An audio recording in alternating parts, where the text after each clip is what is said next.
रुक करते अगली खबर की ओर। प्रयागराज से बड़ी खबर, जहां पर ज्ञानव्यापी मामले में आज महत्वपूर्ण सुनवाई। जी हां, पूजा पर रोक लगाने वाली याचिका पर सुनवाई होगी। व्यास जी के तहखाने में अदालत ने दी थी पूजा करने की अनुमति। जिला जज के आदेश को मुस्लिम पक्ष ने दी है चुनौती। मस्जिद की जामिया कमेटी की तरफ से दाखिल हुई है याचिका। इलाहाबाद हाईकोर्ट में होगी महत्वपूर्ण सुनवाई।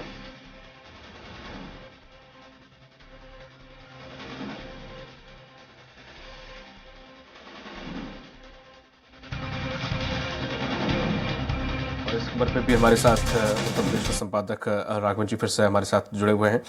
राघवन से, जिस तरह से देखा जाए पूजा की बात थी, लगातार इस पर सबसे पहले वो सुप्रीम कोर्ट गए, सुप्रीम कोर्ट ने मना कर दिया कि भाई सबसे पहले न्याय उसमें जाए उच्च न्यायालय में। तो अब ऐसे में इलाहाबाद हाईकोर्ट में मामला पूरा पहुंच गया। तो इलाहाबाद हाईकोर्ट क्या निर्णय दे सकता है, या वही जो जजमेंट जिला अदालत ने दिया था वही रहने वाला है, या इसमें कुछ अलग देखने को मिल सकता है?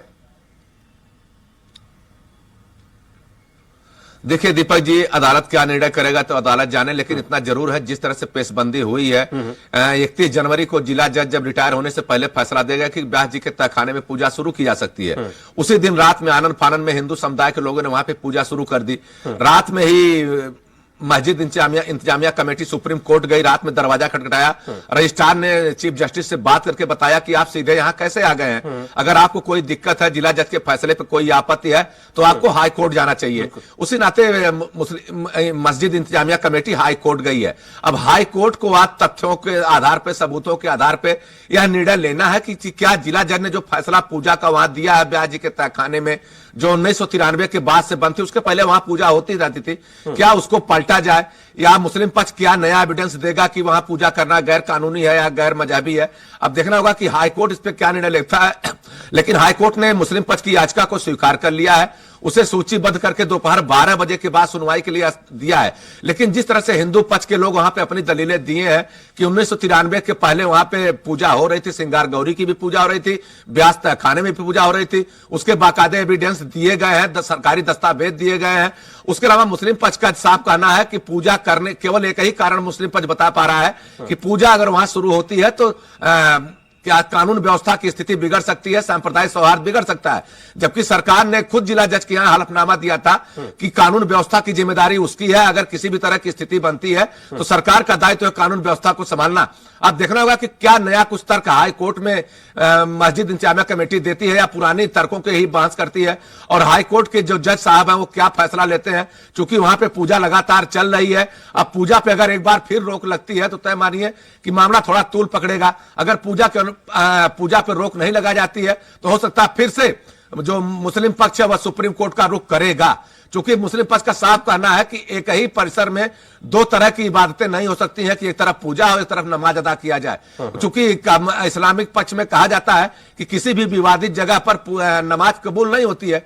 तो देखना होगा कि हाईकोर्ट किसकी बात सुनता है और किसके पक्ष में फैसला देता है। जी दीपक जी। राघवन जी, जिस तरह से मुस्लिम पक्ष जो रख रहा है कि दलील की हो सकता है कि लॉ एंड ऑर्डर की स्थिति बिगड़ जाए, तो अगर पूजा बंद होती है ये लॉ एंड ऑर्डर की स्थिति उस पक्ष में भी तो बिगड़ सकती है। वास्तविक हालात वहां पर क्या है?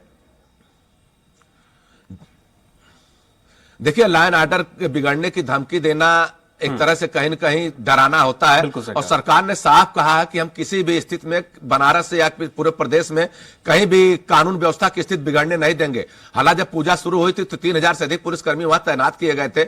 जुमे की नमाज हुई थी तो वहां पर 2500 से अधिक मुस्लिम समुदाय के लोग गए थे, नमाज उन्होंने अदा की थी। किसी तरह का कोई बवाल नहीं हुआ है।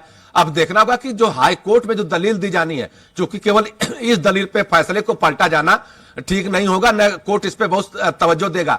नई दलील क्या देते हैं, अपने एविडेंस में क्या देते हैं। चूंकि हिंदू जो पक्ष है वह सर्वे रिपोर्ट को भी सामने रख रहा है कि जिस तरह से दीवारों पर भित्ति चित्र भगवान के मिले हैं, जिस तरह से मूर्तियां मिली हैं, कमल के निशान मिले हैं, स्वास्तिक का निशान मिला है, त्रिशूल का निशान मिला है, उसके आधार पर उनका हक बनता है। अब देखना होगा कि सबूतों को देख करके जिला को सुनने के बाद हाईकोर्ट क्या फैसला देता है। लेकिन इतना जरूर है कि उत्तर प्रदेश की निगाहें या पूरे देश की निगाहें इस मसले पर टिकी हुई है कि हाईकोर्ट का रुख क्या होगा, या दोपहर बाद पता चलेगा। जी दीपक जी। तमाम जानकारी के लिए शुक्रिया आपका।